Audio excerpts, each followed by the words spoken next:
What is going on, Only Playbook fans? We are back for another episode. We apologize for not being able to record yesterday. I was extremely under the weather and my colleagues were busy doing other things. So we did make a post with all of the important information. So hopefully if you're following socials, you got all of the information you need. But today we flipped the page. Week 3 is over. 3 weeks are in the books. We're not quite at that 4-week mark show that we like to be at, where we can start to really analyze rest of season for some of these players. But some of these people that are 0-3 or maybe even 1-2 with injuries, they might not have 4 weeks to wait and decide on team situations. So there are some dire situations that people are in because of injuries, and we want to break it all down. So we're going to preview week 4. We have our start sits, we have our boom busts, we have our hidden gems for defenses and kickers, and we obviously have our weekly Pickems. Chauvin is not here, but he did send in his Pick'em. He is 3-0, so hopefully we can have him run the table since neither of us could do that. How are you feeling, man, heading into week 4? You're the only one in the podcast that's 3-0 in our league. How's it feel? Just another day, dude. I don't get too excited this early. Anything can happen, right? Like I can get raided with injuries, as most people have been happening too. I'm just kind of like monitoring the situation around the league and seeing, which starting running backs are about to lose their job, which quarterbacks may lose their job, that type of stuff. But yeah, no drastic changes so far, but it is a good time to start taking prey upon those 0-3ers, because they're going to want to make some big changes. And guess what?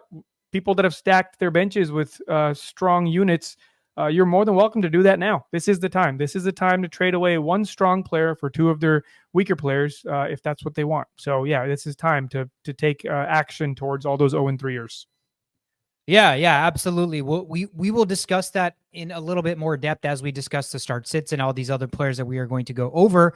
But without further ado, Shisho, let's kick it off with our weekly start sits.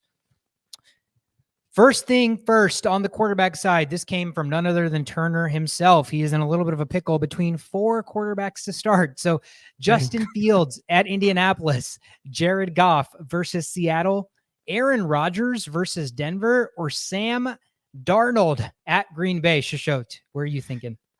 Well, I'll go backwards and I'll tell you who is least likely to do well. I'll make it quick. So I think Darnold at Green Bay, it's as much as the hype is beautiful around Darnold, I have enforced this heavily early on this podcast season that Green Bay defense is not that easy to get by. That one of my first sits was Anthony Richardson before he started his downfall. And that was because of a tough Green Bay defense. They're stacked on every level. They force turnovers. They have multiple sacks every game, you name it. So it's about to be a pretty good, sizable attempt for Darnold to do well. Plus, it's a division game. So I'm kind of staying away from that. And if this turns out to be well, then Darnold's a must start over a lot of other players we'll talk about later. Rodgers at Denver, low-key stingy defense Denver has. They allowed, 13 or 7 the last 2 games as far as points go. They're a run-first team. Rodgers is a run-first team, so they're probably going to try to run the ball, establish, certain things, and maybe 2 touchdowns looks like a good projection for Rodgers. So I'm expecting no more than 18 points unless he goes apeshit. And there's a guy named PS2 sitting right there too, limiting his throwing ability. So I expect a pretty run-heavy game from the Jets, who are good at that.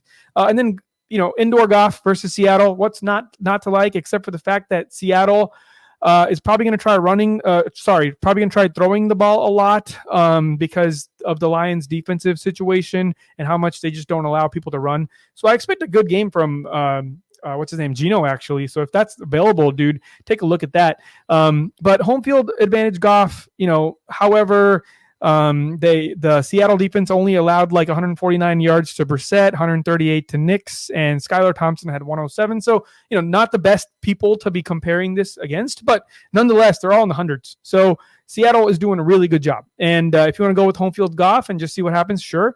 But if you have Justin Fields at Indianapolis, I'm choosing Fields out of all these guys. Fields, solid bet to get you 50 yards on the run this game. And it's indoors. Running is better indoors. Quarterbacks, he can make any decision he wants now in this situation. So I think 2 touchdowns in the air, 1 touchdown on the ground is not improbable in this situation. Yeah, I think it was all really well said. For me, between the four, it's a no-brainer. I go Justin Fields. Indianapolis is one of the worst defenses against the run. So I'm expecting a heavy dose of Najee Harris and Justin Fields. Fields has already been pretty viable. I know he hasn't had really a 20-point game yet, but offense as a whole has been bad, right? Mahomes doesn't even have an 18-point game yet this season. So the landscape of quarterback play hasn't been where we are accustomed to seeing it. So with that being said, I think Justin Fields is a good bet to have probably his first, I don't know if he has a rushing touchdown yet, but his first rushing touchdown, his first 20-plus point game against a team, again, that's so susceptible to running the football, and that's what we know the Steelers and Arthur Smith like to do. So heavy dose of read option with him and Najee, a lot of play action with Pickens. I expect Pickens to probably have a big game. So it sucks that Shovit's not on this one episode of the podcast because I'm gassing up Justin Fields. Who would have thought we'd be here? So, yeah, I think Justin Fields is the play there for sure. Next quarterback controversy we have, I don't know if it's one, but Jayden Daniels at the Arizona Cardinals, or would you start Dak Prescott at the New York Giants? That's a great problem to have. There's not much to pick here except for the fact that Jayden Daniels, you're talking a big Jayden Daniels guy. I had him ranked number 3 in the preseason. I expect big things from him, and I'm not shying away from this average Arizona defense. It's Cliff Kingsbury too, and it's a revenge game for Cliff Kingsbury, so I'm pretty sure he's going to come out firing. This is probably going to be the highest totaled points of the week, and a lot of that's going to be Jayden Daniels. So I'm expecting another 30-point game, at least a 25-point game from Jayden Daniels. For that reason alone, I'm starting Jayden Daniels, but that doesn't mean Dak is a bad start at the Giants. That's their little baby. Giants suck. They've never had a good answer against the Cowboys. And there's a 20% chance of rain as of right now. And that's just another reason to maybe shy away from Dak, although that's really not that strong of an argument. However, the solid argument for Jayden Daniels makes this a pretty easy answer for me. I'm going Daniels over Dak. Yeah, I think it's close. And ironically enough, this was a question that was posed to me by Jake, but I have I have these two quarterbacks in my other league. So this week I had asked you guys who I should start, and I started Dak, and I think Dak ended up outscoring Jayden Daniels by maybe 0.3. So it's so close. I think they were right quarterback 1 and 2 or 2 and 3 on the week. So again, like you said, good problem to have. This week I'm with you though. I lean Jayden Daniels simply because we just saw the unlocking of Jayden Daniels that, didn't just all glorify with him rushing, right? We saw deep bombs, everything we expected to see finally came to fruition in week 3. And if we're going to expect that to continue to progress, the sky's the limit for this guy, right? Because we know that his running floor is always going to be there. If this guy's throwing bombs to Terry McLaurin at least once a game, even, he's an easy 20 points a game guy right now. And like you said with Dak, it's not that I don't like Dak. I think it's a good matchup, but surprisingly enough, so far through 3 weeks, the Giants held Deshaun Watson to, I think, under 16 points. They held Jayden Daniels in week 2 to, I think, 13 points. And then Sam Darnold, who's had an awesome season, also had under 20 in week 1. So small sample size, but for whatever reason, whether it's actually the Giants' pass defense being the reason or game script, the other team focusing on the run, the Giants just haven't had big quarterback performances. But with the Cowboys being so ineffective running the game or running the ball, I feel like they kind of have to pass, right? So I think it's kind of a, pick your poison in a good way. Like you have a good problem to have. I would lean Jayden Daniels, so I'm right there with you. But if you're starting Dak, you're probably pretty good about it. Running backs, Tony Pollard at Miami or Devin Singletary versus the Cowboys. I'll kick us off. Show Devin Singletary versus the Cowboys right now. I just said it 30 seconds ago. The Cowboys cannot stop the run. Devin Singletary had an awesome game last week. He's clearly the workhorse of this team until Tyrone Tracy or whoever comes into the fold. And right now they're not quite there yet. With the threat of now Malik Neighbors and how it doesn't seem like there's defenses that can truly guard this man, I have to believe that's going to open up the underneath stuff with the running. Right now, Singletary is a nice play, man. He's the guy. He gets the volume, and there's a receiver on the outside that teams are now really scared of that's going to open up the middle a lot for Singletary. So to me right now, as much as I do like Pollard, I like the upside. I like his catching ability. I was very disappointed in his performance last week in a week where I thought he was really, really going to boom. So right now with this particular matchup, it's hard not to ride the hot hand of Singletary. Yeah, this was probably the hardest one out of everything to make a decision on because they're just so similar in the amount of touches they get. Tony Pollard gets the edge as far as targets go, and I do think Miami has some sort of answer. You would think a smart coach like, McDaniel, having this much of a struggle through first 3 weeks, I think they figure it out this week. I don't think they're going to be like crazy good, but I think they're going to be good enough to keep the Titans competitive. So for that reason, I'm expecting like 6 targets to Tony Pollard versus 1 to 2 for Singletary. We're really picking at things here. But the thing against Devin Singletary, there's not much. The volume's going to be there, and volume is king. But however, they may trail. I don't expect Dallas to be struggling this game. I think they're going to be like, holy shit, we cannot lose to the Giants. We have to come up with the best script we've come up all year. And I think CeeDee Lamb has a big day. I think Ferguson has a big day. I think Dak has a big day. So I think the Giants come from behind a lot. And I think that's just going to be a lot of neighbors, unfortunately, for people I'm facing in all my leagues this week. But, and also one other thing is it's hard to be a running back and to play on Thursday, especially if you're an every down back that just got beat up on Sunday. And now you don't have that many days to recover from. So they may go with more of a, add Tracy a little bit there, just because from a health perspective, playing Thursday versus 3 more days until Sunday, it's a pretty big deal. And that's something that a lot of people don't really think about. So I think for all those reasons, Singletary is a solid play, solid RB2 flex look type of play here.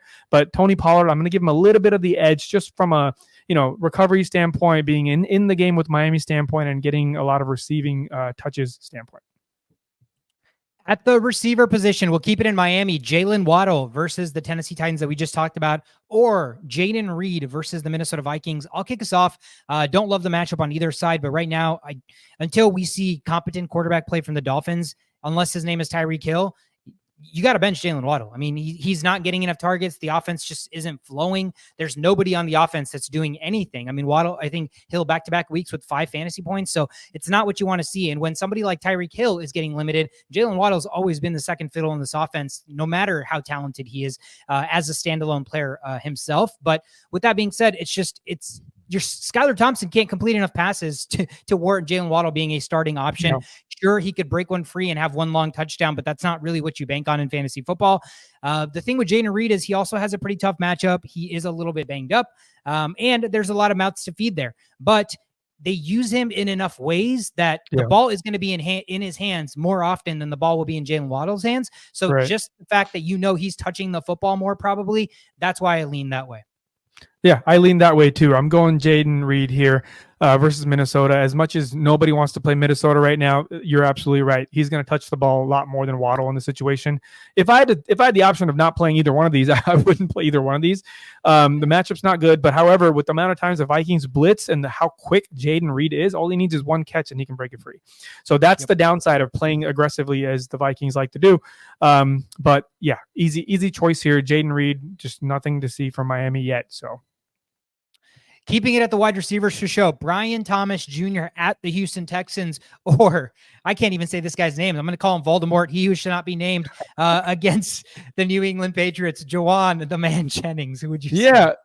Oh, dude, this is actually a pretty easy one for me. I think I'm going to go Jauan Jennings. There's just not enough mouths to feed in 49ers land, and he's kind of proven himself. Even last year at the end of the year, he had like 3 games that he got to start in, did phenomenal in all 3 games, or it was like 3 out of 4 games he did really well when he got the targets. Some people in the ESPN industry were calling him wide receiver 1, just on the wrong team. So the man's talented. He's got the talent. It came out of nowhere, right? It was like a lot at once. But yeah, I'm going Jauan Jennings against New England. I'm not afraid of anybody on New England side of the ball. There's not enough mouths to feed in 49er land. He's got a better QB. He's the only option. It's easy choice. The Brian Thomas, I do love that man. I like him a lot more than almost all the other wide receivers not named neighbors. However, he's just on the wrong team, right? We're talking about Daniel Jones now has a better passer rating than Trevor Lawrence overall, like throughout their career. We're talking about Daniel Jones being a better quarterback than Trevor Lawrence. That's how bad Trevor Lawrence has been since he's come to the league. I don't want a wide receiver for Trevor Lawrence to start. I'm sure he'll get some boom weeks. It may not be against Singletary. I'm just going to throw that out there. It's a pretty big deal. We're banking on big plays here, and Singletary is one thing that he does really well is blanket big play receivers. So all that being said, Jauan Jennings. Yeah. The other thing that I think helps Jauan Jennings, because I'm with you in lockstep, is you're going to have Christian Gonzalez probably shadow Brandon Ayuk. And Christian Gonzalez through 3 weeks has been awesome stopping the number one receiver on every team. Doesn't look like Debo's going to play this week. McCaffrey might not even play this season. Kittle is dealing with a hamstring. So like you said, process of elimination, Brock Purdy's still Brock Purdy. They're still going to have to throw the football. Jordan Mason is not CMC. So as much as they want to run that man to the ground, they really have to think about the rest of the season. So Jauan Jennings is a nice play. And it wasn't like his game this week was a fluke. Like you said, the man looks talented. The man can run good routes. He's got great hands. You don't see him drop the football. And even in weeks where Debo and Ayuk have played, Jauan Jennings has flashed. It's just about limited opportunity for when he was on the field. And now he's got the opportunity. So I'm with you. As much as I hate to say it, obviously you're probably not going to get 45 points or 41 points, whatever you got this past week. But you should expect to have a pretty solid day from a guy who is going to catch some passes from Brock Purdy. All right, we have a big one here. We have I have 5 options, and we need to pick 3. This comes from Jake. Nice. Okay, nice. Marvin Harrison Jr. versus Washington. That should already be an automatic start. I think we can rule that one out completely from the I ruled out 3 already, actually. So that could be the 3. You have Chris Olave at Atlanta. You have Rashee Rice at the Chargers. Dionte Johnson versus Cincinnati, and Jaylen Waddle versus Tennessee. Real quick, I think Jaylen Waddle versus Tennessee is automatically eliminated because we don't want Skylar Thompson. Nope. And I think I think I know if I had to guess, but I'll let you start. Who would you start? No, guess who is out. Guess who the other one that's out. I think you would probably take out Chris Olave. I took him out. Chris Olave's gone. Although he might have a good game. These other 3 are just impossible to bench right now. Okay. MHJ versus Washington. Like you said, like that's it. Right. As much as that is the best matchup. I don't know what else you would want. Olave at Atlanta, everything's looking good for the Saints. They had good cornerbacks too, though. AJ Terrell and they do.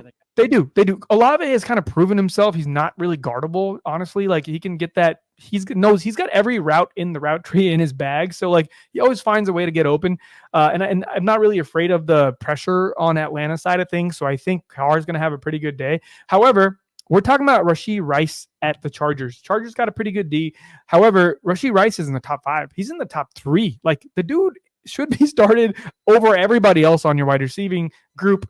Some people had the pleasure of drafting Neighbors, drafting MHJ, and drafting Rashee Rice. So they're starting three out of these receivers Neighbors not in this conversation, but that's a solid lineup in retrospect. The targets there are insane. Yeah, insanity. Right. Volume is king. So Rice and Dionte Johnson. I think this is like a kind of like a premature, but I don't care. I'm putting them out there. It's against Cincinnati. Nobody's really afraid of Cincinnati. We've seen what they've allowed over the last 3 weeks, which is anything to everybody. And we're talking about a top target that's been a target hog since he started playing in the NFL. Now he has a reputable quarterback that can deliver the ball. I think just from a volume standpoint, we're going to get, and with Thielen getting hurt last week, we're talking about 14 targets this game? Like book it. Insane. It's going to be 14 or more. And the only competition is Mims and Xavier Legette, who still hasn't kind of found his footing, which I think is a deep sleeper coming in soon by week 7, week 8, just not yet. And I think Dionte Johnson is going to be a huge, huge benefactor, at least this week. So Rice, Dionte, MHJ. Yeah, man, I think I completely agree with you. I never thought I'd see the day where I could bench or even think about benching Chris Olave because we talked about it. This guy was top 5. Like his production was still good last year, but he was top 5 in all of the metrics in which you're waiting for the product to convert, right? Like air yards, targets, all this stuff. So they look his way. Like you said, he runs such good routes that he's a guy on any given day, just kind of like Dionte, if the quarterback's looking that way, he's probably open. It's just about if a play is scripted for him or whatnot. And right now, early in the season, we know Derek Carr loves to throw the bombs. And it seems like Rashid Shaheed's the guy that's taking all of the over-the-top stuff. So, and Kamara is getting so much work underneath that it really makes Olave slightly the odd man out, even though, he's been fine. So with that being said, I think the conversation really stems around Dionte Johnson because Marvin Harrison's an auto start. Rashee Rice is an auto start. On any given Sunday, more than likely, Chris Olave is an auto start. But what we saw from Dionte Johnson last week, not just Dionte Johnson, what we saw from the offensive line protection, what we saw from Andy Dalton with 353, I believe. Crazy.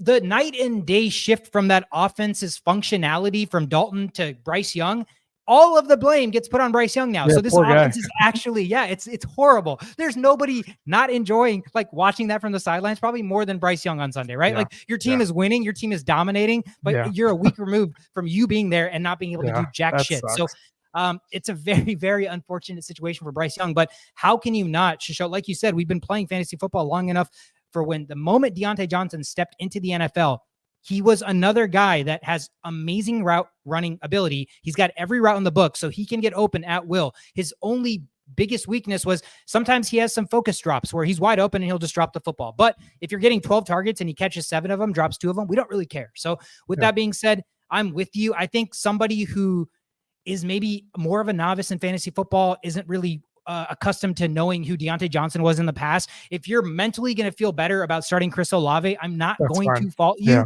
at all, but just know that Dionte Johnson's target share is insane. It's Neighbors, it's Rice. It's that level right now. And I know it's 1 week, but this isn't 1 week. This is a guy for years that's done this. So I'm with you. I think I would pick the exact same set of receivers there. All right, tight ends. Shishot, I'll let you kick us off because I think this was your question. Would you start Hunter Henry at the 49ers or Cole Kmet versus the Rams? I spent probably like 57 minutes debating that. Just this. I woke up. I was awake when my wife woke up this morning, and I was already on my phone, and I was looking at the clock. It said 4:47, and then I debated this, and then it was like 5:40 something. So it took that long. But this is what I came up with. So Cole Kmet is playing the Rams. Okay, Rams D has allowed 4 catches one game, 1 catch the other game, and then 3 catches the next game to tight ends. You know who those tight ends were? Probably the best. The best. Those tight ends were Laporta, McBride, and Kittle. Yeah, the best. Dude. And you're telling me 4, 1, and 3? That's all they could produce from playing the Rams defense? So I don't know what's going on in the Rams world. Nobody does. Like, let's just be honest. But there's one thing they're really good at, and that's not allowing anything in the middle of the field. They just don't. And none of these linebackers are even top tier. They don't even come up in IDP. That's because they're not tackling. They're just preventing catches, which don't count as targets or as tackles. So they're doing something right there. And Cole Kmet is nothing like these other 3. Although he's super underrated. Cole Kmet was drafted by me in every single mock draft all summer long. This was my guy. I went after Cole Kmet. Now, when all these receivers were down, I was trying to get back on the Cole Kmet wagon. But however, Keenan Allen comes back this week, right? And we just saw Rome Odunze's freaking like come up last week. And DJ Moore's still there. So in a game where Matthew Stafford is probably going to play better than Caleb Williams, I expect the Bears to trail behind. So you can probably get 4 to 5 targets here at the most, just because of how many targets these other receivers I just mentioned warrant. So I don't expect another 11 catch game, nothing like that. And then in comparison, Hunter Henry's playing San Francisco. They played against the Jets, the Vikings, and the Rams. Vikings caught 9 passes from the tight end position. The Rams caught 3 passes from the tight end position, and the Jets caught 5 passes from the tight end position, which is more than what the Rams allow. So the San Francisco 49ers are willing to let the quarterbacks throw the ball to the middle of the field, right? That's at least 25% of most quarterbacks' attempts, and the Vikings one was 9, which is nearly half. So they're letting that happen, which means Hunter Henry will thrive. Hunter Henry will at least get maybe 6 to 8 targets because there's not really anywhere else to go on that offense, and you can't run the ball that well against the 49ers, so you have to throw the ball. So using this weird situation and all these things that I just mentioned to you, as nice as it feels to start Cole Kmet after what he just did, and terrible as it feels to start Hunter Henry after that really poor performance, I think you lean Hunter Henry. And I might change this later in the week, but using everything that I just mentioned to you, I know they're facing the 49ers. They're probably going to be behind. There's just going to be a lot more targets going towards Hunter Henry.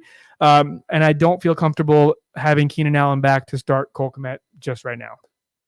I think that's the biggest thing for me as well. The reason it's so close. And again, it's one of those where the emotional side of it takes over. So no matter what I say, I'm not going to fault somebody if they're like, you know what, screw this guy. Like we just saw Cole Kmet have an insane game last week. We saw Hunter Henry have a trash game last week. Like I'm going to ride the hot hand. I don't fault you for that, but I think everything you said, logically speaking, makes so much sense.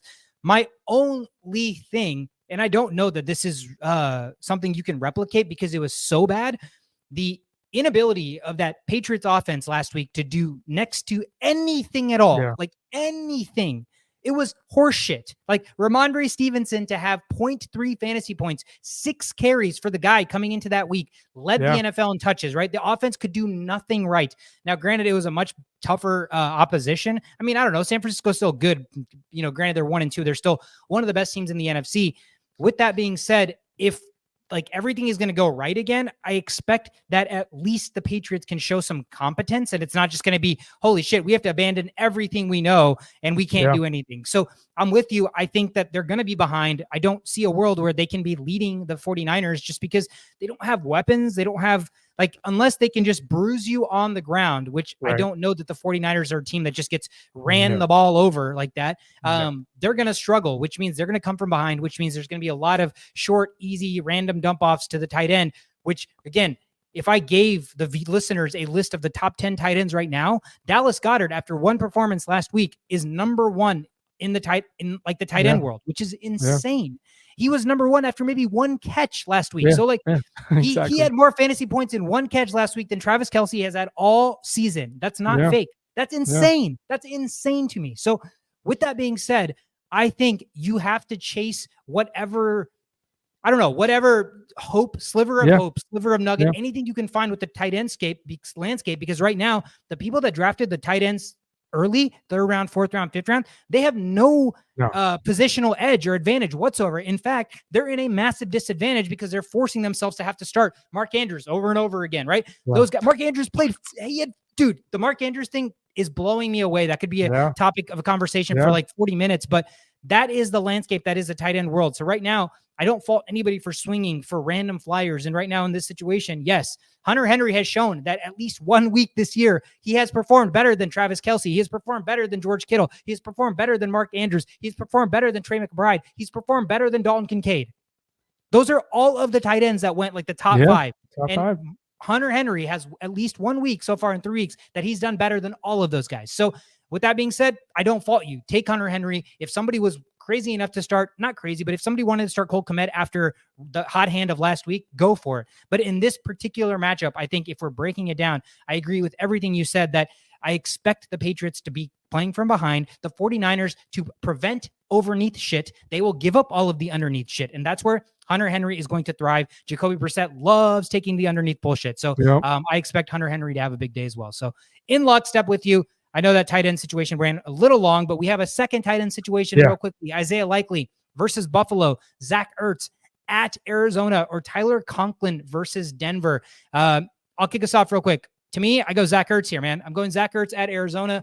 The thing with Zach Ertz is he's not on the field like a lot. He's on the field, I think 60 to 65% of the snaps. They have 2 other guys that they rotate around. Obviously, because he's older, he's not in a lot of the 2 tight end formations where they're running the ball and blocking. So he's limited from that standpoint. But the limited amount of times he's on the field, he gets targets. He's the safety blanket for Jayden Daniels. And something that, again, in a world where we're trying to find what literal advantage a tight end can have, Zach Ertz is going back to Arizona, man. Revenge game. That's all I needed to hear. I don't actually hate Tyler Conklin, to be honest. If you wanted to start Tyler Conklin versus Denver, Aaron Rodgers has always been able to support a tight end. He's just waiting to build that chemistry. You were on Tyler Conklin before the season even started.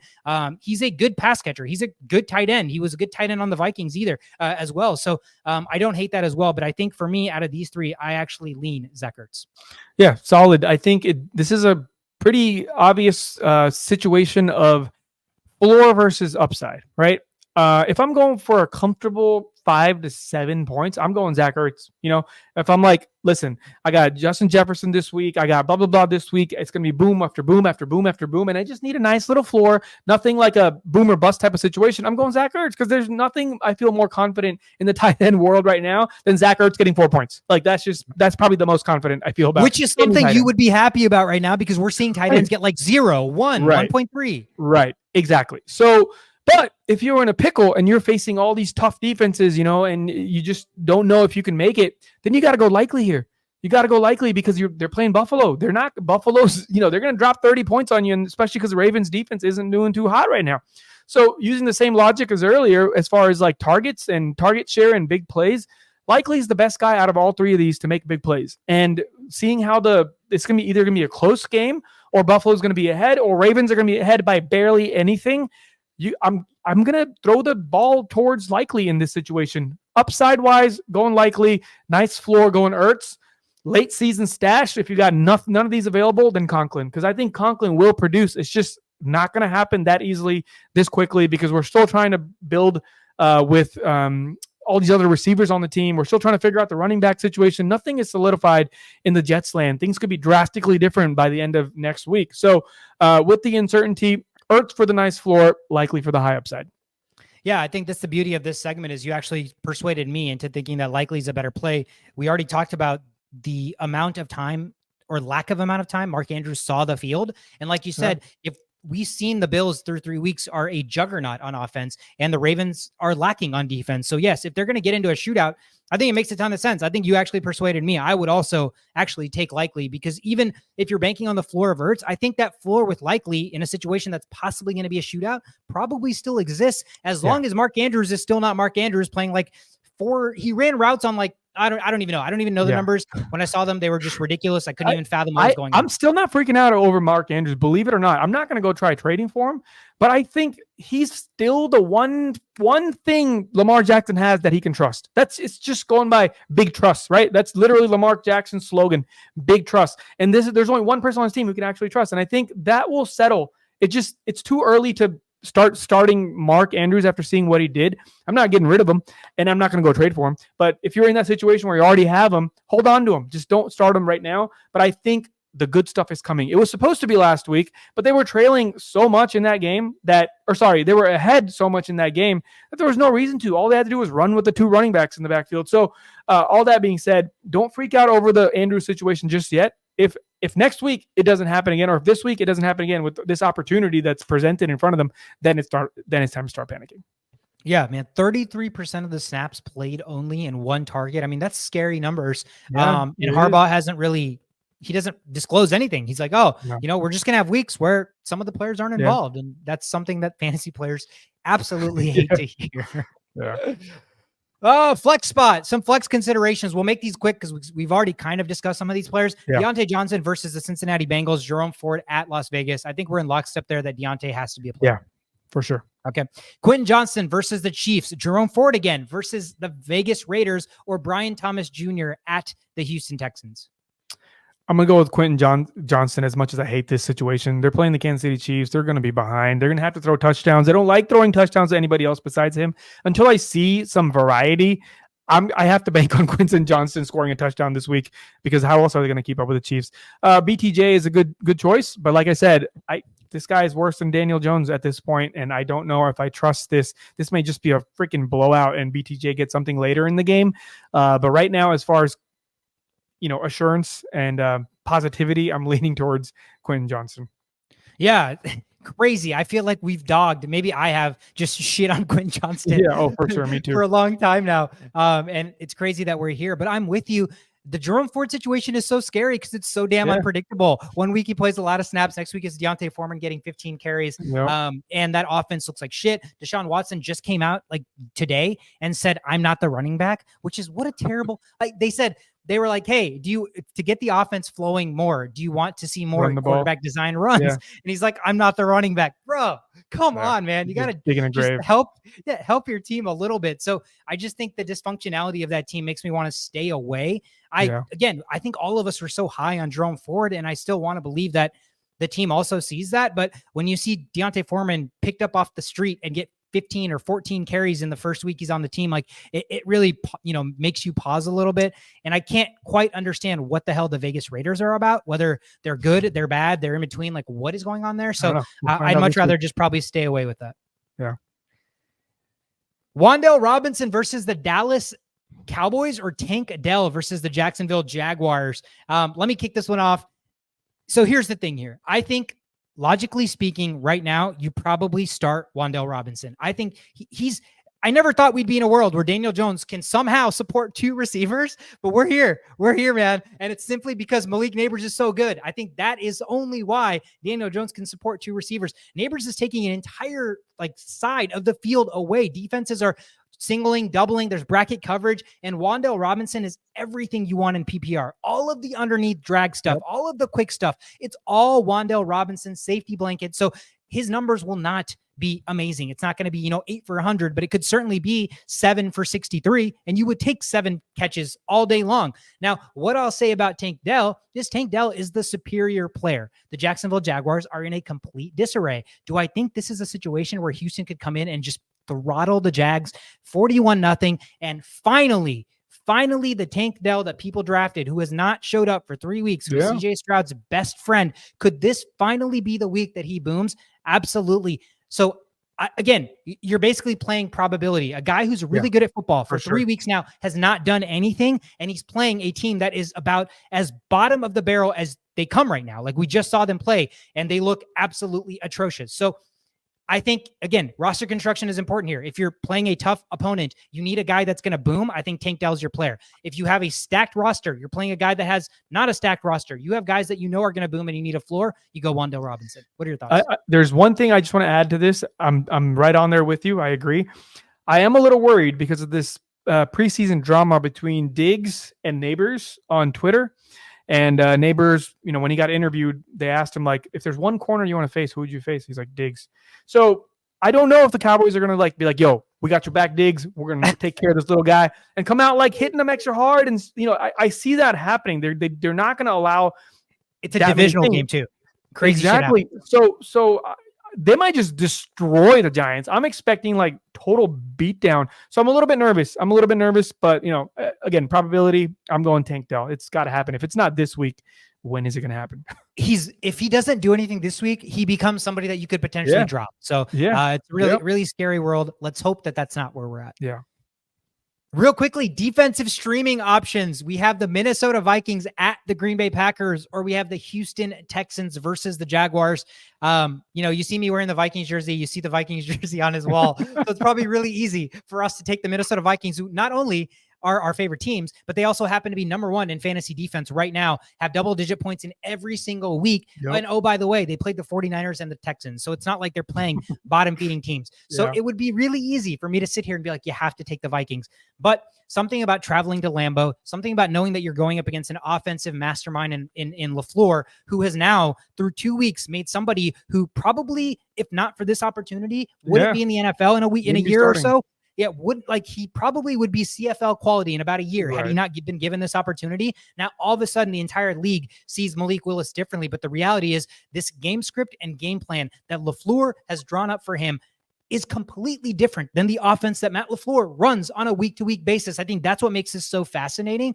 Because of that situation, I don't quite know what to expect from the Green Bay Packers offense. We don't know if Jordan Love or Malik Willis is going to play. I lean Jordan Love.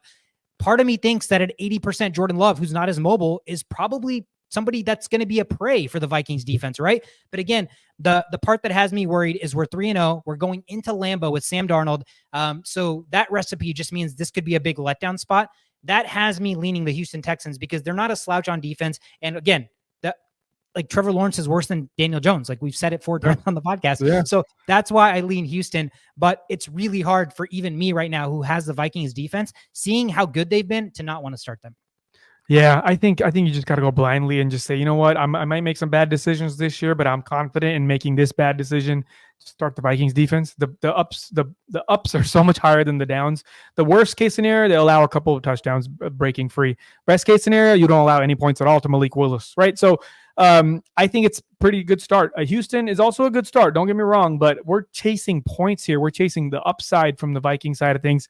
So if it's not now, when is it going to be, right? Vikings play Green Bay at Green Bay. This is always a tough matchup. Anything can happen, but with the momentum behind Sam Darnold and with the momentum behind this defense, you have to ride this. I mean, unless you have something better, significantly better, I think I'm still chasing this Vikings defense. Nobody has an answer. Every quarterback at the end of the game is like, yo, that shit is crazy. And the Emmanuel, what's his name? Ocha? Well, why am I drawing a blank? Interview with the other with James with and James Jones, right? James Shady Jones McCoy. and Shady McCoy are trying to figure out out what defense. Dude, that clip was mind blowing. Yeah. And that's every play. Yeah, and that's almost every play. Like you had 9-year vets and like, NFL Pro Bowlers, all pro guys not be able to understand what the defense coverage was pre-snap. Yeah. And so what are we expecting? Malik Willis is going to know what defense is being run pre-snap? No. So you're right. I think that just becomes like the fearness in me about being a Vikings fan, so that emotional side takes over a little bit. And it's not that Houston doesn't have a good matchup, but like you said, the boomness of the Minnesota Vikings defense right now is absolutely no joke. We talked about it last week. We talked about it the week before. This is a team that you probably want to have on your roster for the whole season. And if they can produce this week, Shisho, like you said, there's probably not a single week where you're going to be like, do I play the Vikings defense? No, they're auto starts. Real quickly, after October 21st, which is like a couple more games, we play the Rams, the Colts, the Jaguars, the Titans, and the Bears. And then there's also the Cardinals at the end. I don't know how they're going to be by then, but that's 5 auto starts for Vikings defense. So to put into perspective how much we value and I value the Minnesota Vikings defense, it's the 4th week. I had the number 1 waiver wire pick in our 12-man team, and I used it on the Minnesota Vikings defense. Yeah. So I mean, that should tell you how much we value this defense rest of season. The same way that the tight ends that you drafted in the top 5 rounds that you thought were going to be a positional advantage right now, like Brandon Aubrey as a kicker is, the Minnesota Vikings as a defense seem to be a positional advantage. So absolutely, man. I love it. That was a long list of start and sits, but it's important because we're in the meat of the season and there are a lot of players that you need to debate. Let's go ahead and move on to our booms and our busts. Shishot, I'll kick it off with you. Give me your boom of the week. The easy answer is CD Lamb. But everyone's going to start him. No one's debating starting him, so I'm not going to use that one. I'm going to go with Geno Smith. For the similar things I mentioned earlier about playing in a dome at the Lions. Their Lions are going to put up points, and then the Seahawks are going to have to keep up. They have the receivers to score points, so I'm going to bank on that. At least 3 touchdowns from Geno. Not much is going to happen from the running side of things, and even if something happens with Charbonnet, it's going to be catching the ball. So Geno Smith, just boom, all day. I love it. I'm keeping it with the quarterbacks here again. And I alluded to this earlier. My boom is Justin Fields, man, at Indianapolis. This is about as good a quarterback, specifically rushing quarterback matchup that you can have. I think he's going to have his first 20-point performance. Indy is 31st right now in total defense. They're 21st against the pass, but they're 26th in the red zone. They're 31st against the run, and they're 28th on third down conversion. So literally all they do is let guys run the ball and convert third downs, sustain drives, and score points. And I think we're going to see, again, a healthy dose of Justin Fields, Najee Harris, read option, a healthy dose of play action to Pickens, Freiermuth, you name it. I think this is a really, really solid week for the Steelers. Steelers defense is an absolute must start against Indianapolis. But I think this is the week, man. Justin Fields, we're going to see 20-plus points easily. Give me your bust of the week. I got Allen Lazard here. As well as he did week 1. People actually have him rostered quite a bit. People forget that a guy named Garrett Wilson exists, and this early season stuff is going strong. Allen Lazard is doing well. Having the whole best friend thing is great, but he's getting PS2 this week. It might be Garrett Wilson that gets PS2, and I might just eat this hardcore. But seeing as how Allen Lazard doesn't really move around the field too much, I think that may be a good strategy for the PS2ers to just eliminate that completely and just focus on the other half. But so we'll see. I think the Jets are going to be smart. They're going to move Garrett Wilson around a little bit to avoid PS2. So I think Allen Lazard is going to get PS2'd. That's my reasoning. There's not much, but I'm trying to dig through some not so obvious choices people might make and let them know to avoid that at all costs this week.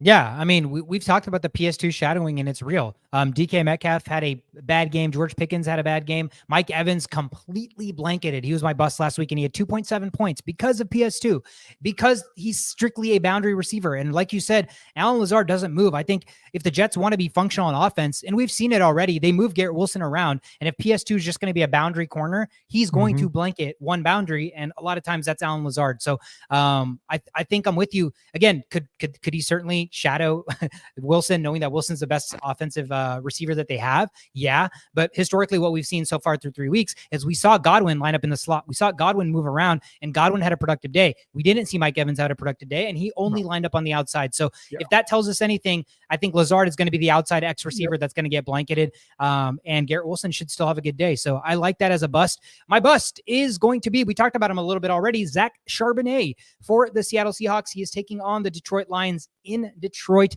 Detroit's fourth against the run right now. James Conner had 3 fantasy points. Rashad White had 2.8 fantasy points. Kyron Williams in week 1 had 12.9, but he had a rushing touchdown and he ran it 18 times for 50 yards. So 2.7 a pop, not exactly what you want. So if you didn't get into the end zone, another inefficient day.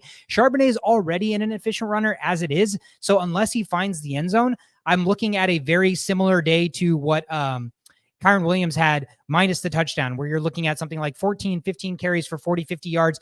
Now, the good thing is Charbonnet is catching passes now because they don't have anybody while Ken Walker is down. So he could still catch 4 or 5 passes unless he's getting into the end zone. I think you'd be hard pressed to even find a number 1 running back.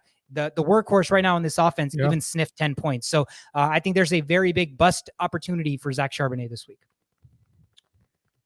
All right, let's move it over to hidden gems for the defenses and the kickers. My defense hidden gem this week is going to be the Miami defense against the Tennessee Titans. It's just fading Malik Willis right now at this point. Malik Willis, every single game he's played, he's had a fumble and he's had an interception. 2 games, he's got 2 interceptions. You mean Will Levis? Sorry, what did I say? Malik Willis? I'm living in 2023 still. He's playing a lot like Malik Willis, so, I mean, that could be very accurate.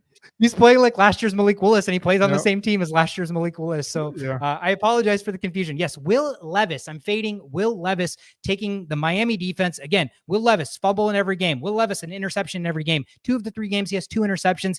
Right now, we haven't seen much of this offense be able to function.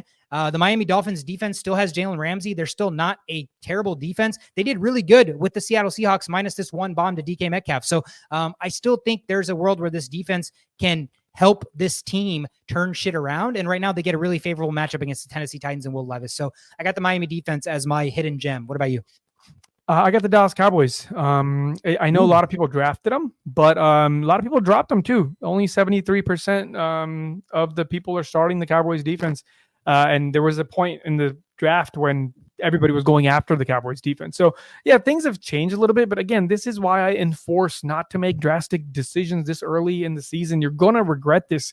The Cowboys, as bad as they have been playing the last couple of days, the players are still there. It's not like they're missing players, and as weirdly they handled the last couple of weeks, they're still going to continue doing what they do best, which is coverage down deep. They should be okay at doing that still. We're not fighting the greatest of teams here. So if there's ever a get right game for the Dallas Cowboys, it's now. It's now. You can't lose to a perpetually losing Giants team that you've kind of handled your whole career.